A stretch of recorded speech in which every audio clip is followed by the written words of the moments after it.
The symbolism doesn't stop with encountering monsters on the road of trials. In addition to the creepies, the hero will meet the goddess. Time for a spot of breakfast. Here we are, Harry. Now tuck in. That's it. There we go. Mummy, have you seen my jumper? Yes, dear, it was on the cat. Hello.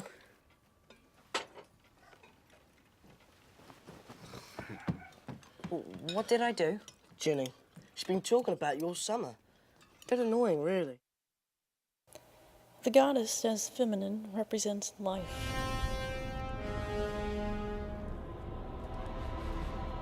Jenny.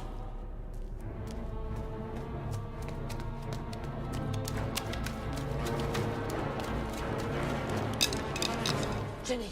Oh, Jenny, please don't be dead. Wake up. Wake up.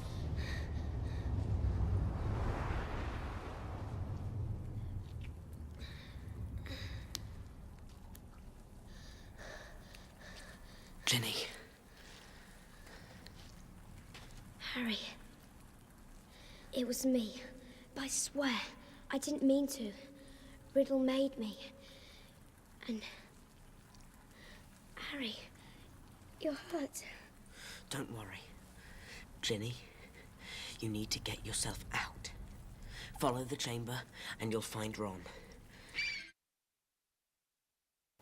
And while not all heroes are male, and not all goddesses have to be female, that principle of life is crucial.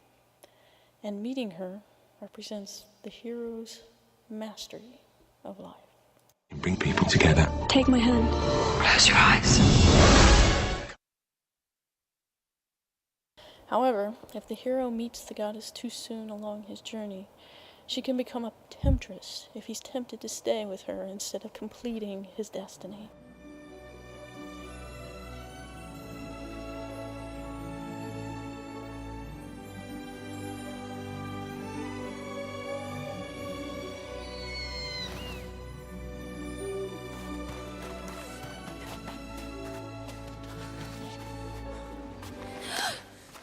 Cho! Harry. Watch yourself on the stairs. It's a bit icy at the top. Okay, thanks.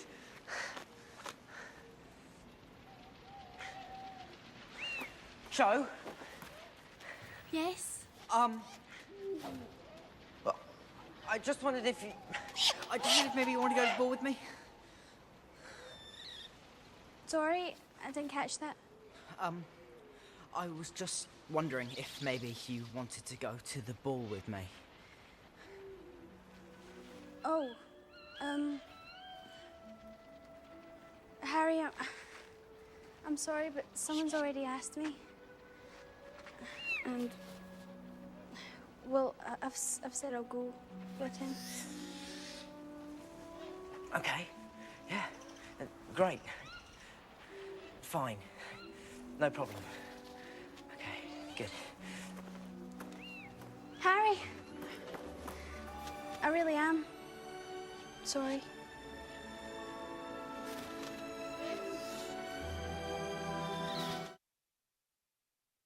Now, there's nothing wrong with the temptress. She's not evil. She still represents life. The key is that meeting her too soon will lead to a body-soul conflict. The hero will be drawn to her and tempted to settle down instead of continuing his own spiritual journey. And this will lead to conflict and eventually the end of the relationship. Mistletoe. Probably full of nargles, though. What are nargles? No idea.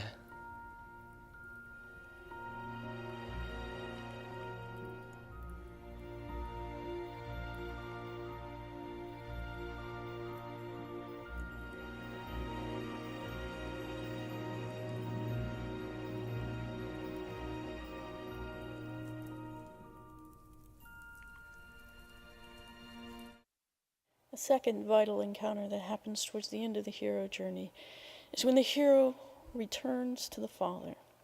Now, the Father can represent God the Father, civilization, or the world, or one's own physical, biological father. The hero journey is a cyclical process. And what we must recognize at this stage is that the father, too, was a hero for his time. He, too, set out on an adventure. He, too, discovered a great destiny and brought back a boon or gift to transform the world. His greatness weighed. Now the son comes with a new gift. And if the father accepts that gift, understands that his turn is done, and that the son's gift must transform the world once more, then atonement is achieved. Harry, you must obey every command I give you. Should I tell you to abandon me and save yourself, you must do so. Your word, Harry. My word.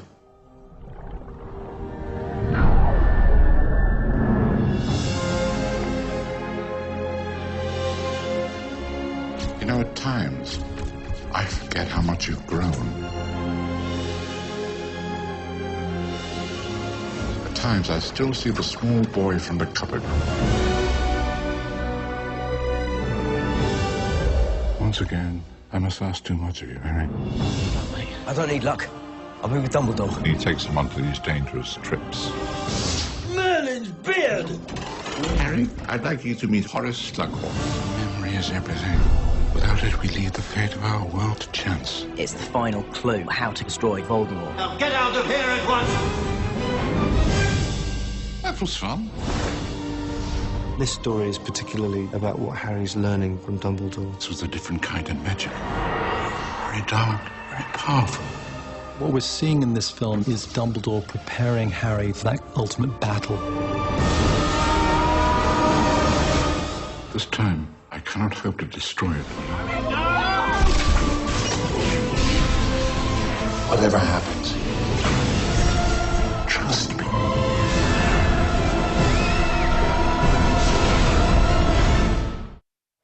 However, if the father fails to acknowledge the son's gift, fails to allow this new gift to transform the world, if he instead holds on to his power and status and former glory, then he has forgotten the nature of his hero journey. He has forgotten the truth that he discovered along the way, and he has transformed himself into the tyrant that the hero must overthrow. I knew it wouldn't be safe to open the chamber again while I was still at school, so I decided to leave behind a diary, preserving my 16-year-old self in its pages so that one day I would be able to lead another, to finish Salazar Slytherin's noble work. Well, you haven't finished it this time. In a few hours, the Mandrake draft will be ready, and everyone who is petrified will be all right again. Haven't I told you? Killing mudbloods doesn't matter to me anymore. For many months now, my new target has been you. How is it that a baby with no extraordinary magical talent was able to defeat the greatest wizard of all time? How did you escape with nothing but a scar while Lord Voldemort's powers were destroyed? Why do you care how I escaped? Voldemort was after your time. Voldemort is my past, present, and future.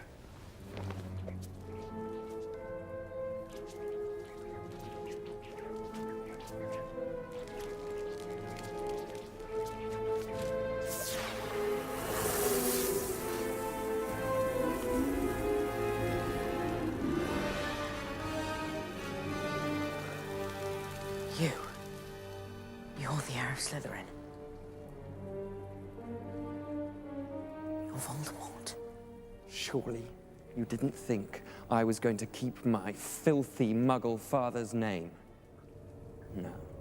I fashioned myself a new name, a name I knew wizards everywhere would one day fear to speak when I became the greatest sorcerer in the world. Albus Dumbledore is the greatest sorcerer in the world. Dumbledore's been driven out of this castle by the mere memory of me.